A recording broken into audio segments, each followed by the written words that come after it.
appearances, popping up intermittently on variety and talk shows, from The Today Show to The Tonight Show, Jimmy Dean to Ed Sullivan, slowly building up their audience. Or you might glimpse the Muppets in a commercial.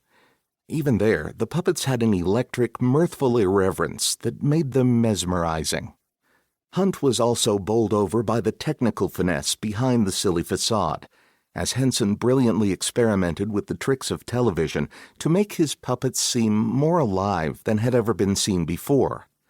Like Hunt, the Muppets seemed to take very seriously the fine art of being very funny.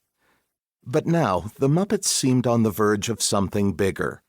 They were finishing up their first year of Sesame Street, which drew in a surprisingly wide audience of all ages for a children's educational public television program with puppets. Hunt recognized in the Muppets a kindred sense of wild creativity, a place where his well-honed humor might be useful, especially as they found a more stable niche on television and seemed poised for further expansion. Why not hitch his wagon to that rising star? I thought, this might be a good way to do something, Hunt said. I thought, the Muppets are nuts. That I could tell right away. I felt I would fit right into that. So one afternoon in Manhattan, his confident, mischievous, gap-toothed grin disguising any nervousness he might have felt, Hunt strolled over to a payphone, dropped in his dime, and cold-called the Muppets. "Hello, Henson Associates," said the receptionist. "Hi," Hunt said amiably. "I'm a puppeteer. Can you use me?" He was just 18 years old. Initially, Hunt figured the Muppets would be just another temporary gig, a side trip en route to a real career.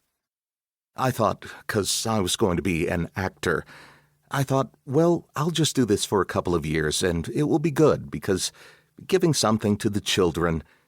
And 20 years later, here I am. Part 1. Chapter 1.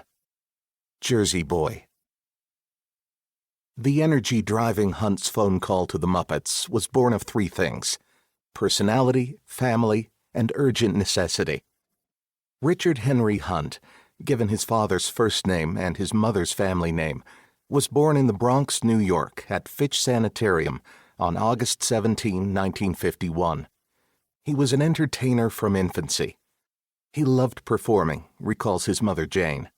From the time he was able to talk, he would just be himself and put on a costume and do a little act and amuse us all. Though barely old enough to toddle into the elevator of their Fordham Road high-rise in the hilly Bronx enclave of University Heights, Hunt studied all the people as they rode down the 9 flights to the lobby. He loved to watch, she says.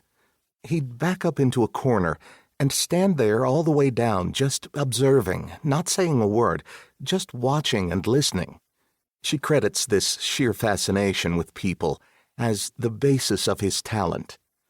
"I came from a very ultra-liberal, supportive, loving family," said Hunt. "We were very poor." His father, Richard Bradshaw Hunt, clerked at CBS in the scenic design department, while his mother, Jane Henry Hunt, took care of Hunt and his Irish twin, Kathleen Kate Bradshaw Hunt, 16 months his senior. But in their hearts, his parents lived to perform. A family friend got a typical first impression of them years later in the New Jersey house. He opened the front door to find Richard Bradshaw and Jane strolling arm in arm down the stairs, singing the title track from the movie musical 42nd Street. "Come and meet those dancin' feet on the avenue I'm taking you to." Hunt described his parents as frustrated actors.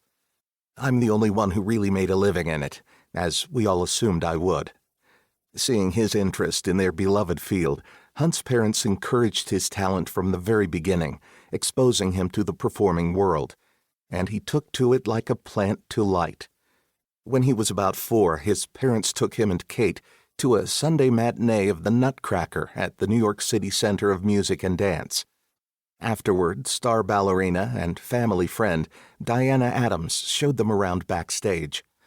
Hunt was beside himself, looking at the costumes and the dressing rooms, becoming wide-eyed and silent as they